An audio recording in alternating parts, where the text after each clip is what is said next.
approche de la cité céleste. Omraam Mikhail Ivanov.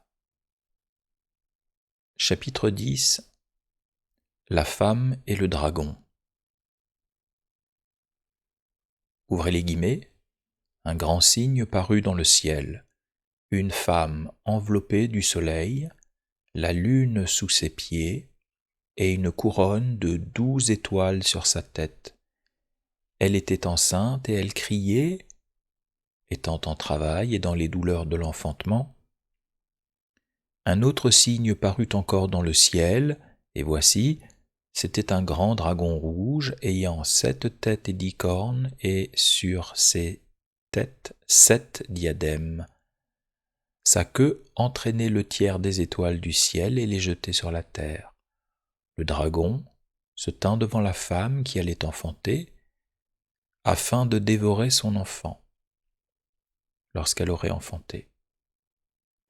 Elle enfanta un fils qui doit paître toutes les nations avec une verge de fer. Et son enfant fut enlevé vers Dieu et vers son trône. Et la femme s'enfuit dans le désert, où elle avait un lieu préparé par Dieu, afin qu'elle y fût nourrie pendant 1260 jours. Fermez les guillemets. Apocalypse 12, 1, 7.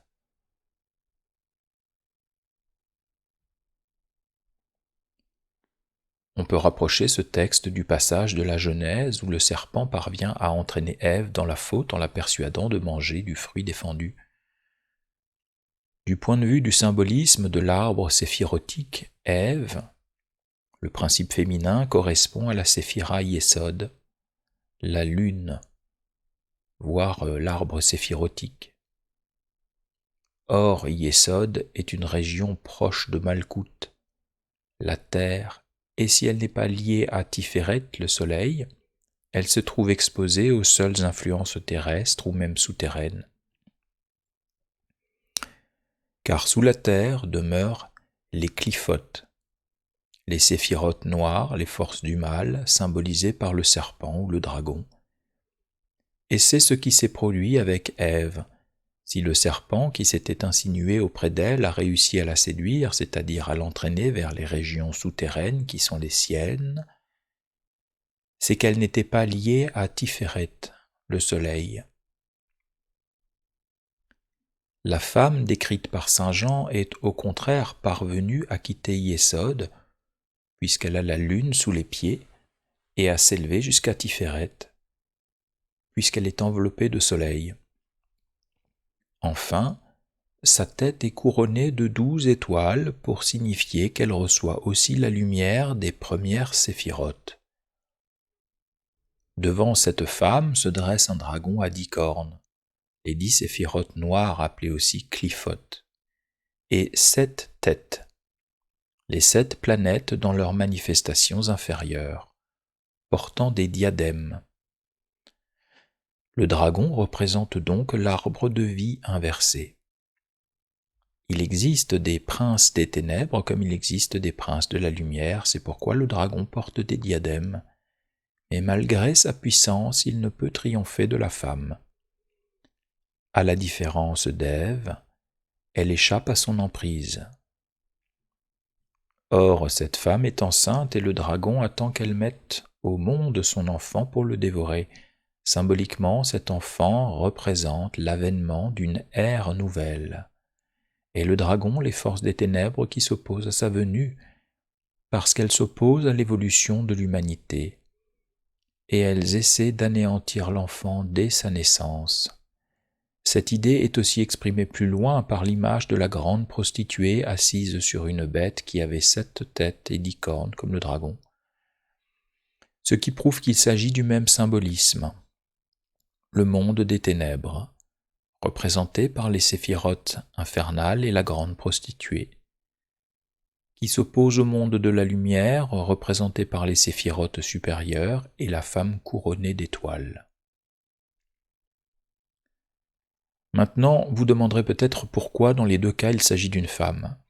Parce que le principe féminin possède les clés de la réalisation dans la matière, et cette réalisation peut se faire pour le bien comme pour le mal.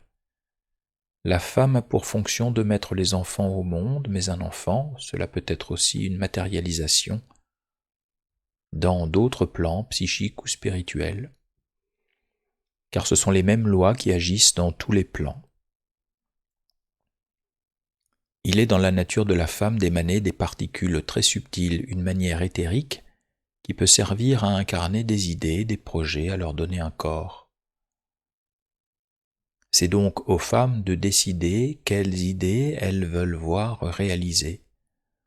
Sur le front de la grande prostituée était écrit, les guillemets, « Babylone, la grande, la mère des impudiques et des abominations de la terre ». Fermez les guillemets. Cette image de la prostituée portant une inscription sur le front exprime clairement les projets qu'elle est en train de réaliser. Est-ce à la réalisation de ces projets que les femmes de la terre veulent s'associer ? Il faut qu'elles sachent que, suivant les orientations qu'elles prendront, elles ont entre leurs mains le salut de l'humanité ou bien sa perte. Oui, les femmes doivent devenir conscientes de leur immense pouvoir et comprendre que, de même qu'il n'existe dans le plan des archétypes en haut qu'une femme, la femme cosmique, environnée de soleil et couronnée d'étoiles, elles peuvent s'unir elles aussi pour ne former qu'une seule femme qui mettra au monde la nouvelle vie symbolisée à la fin de l'Apocalypse par la descente de la Jérusalem céleste. Combien de religieux, de spiritualistes ont méprisé la femme, sans savoir que c'est à cause de ce mépris qu'ils ne pouvaient pas réaliser le royaume de Dieu. Et oui, les religieux seront peut-être furieux de mes paroles, mais c'est la vérité. Beaucoup ont présenté la femme comme un être inférieur, affligé de tous les vices, une créature du diable qu'il fallait fuir. Ils ne se sont pas rendus compte qu'avec cette attitude, ils influençaient très négativement les femmes. En ne cessant de les accuser d'être légères, coquettes, dépensières sans scrupules, séductrices, dissimulées, ils ne faisaient que créer les conditions pour qu'elles le deviennent. Certains ont même fini par ne voir en elles que l'incarnation de la prostituée portant sur le front l'inscription, ouvrez les guillemets, « Babylone, la grande, source de toutes les abominations », fermez les guillemets. Alors qu'elles peuvent devenir si on leur révèle toutes leurs possibilités et qu'on leur en donne les conditions, la femme environnée de soleil et couronnée d'étoiles, qui mettra au monde le royaume de Dieu, la nouvelle Jérusalem. Voilà, il ne faut jamais oublier que le royaume de Dieu sur la terre ne se réalisera que par les femmes, car c'est la femme seule qui possède la matière, avec laquelle il pourra prendre corps. Vous voyez, que de mentalité a changé.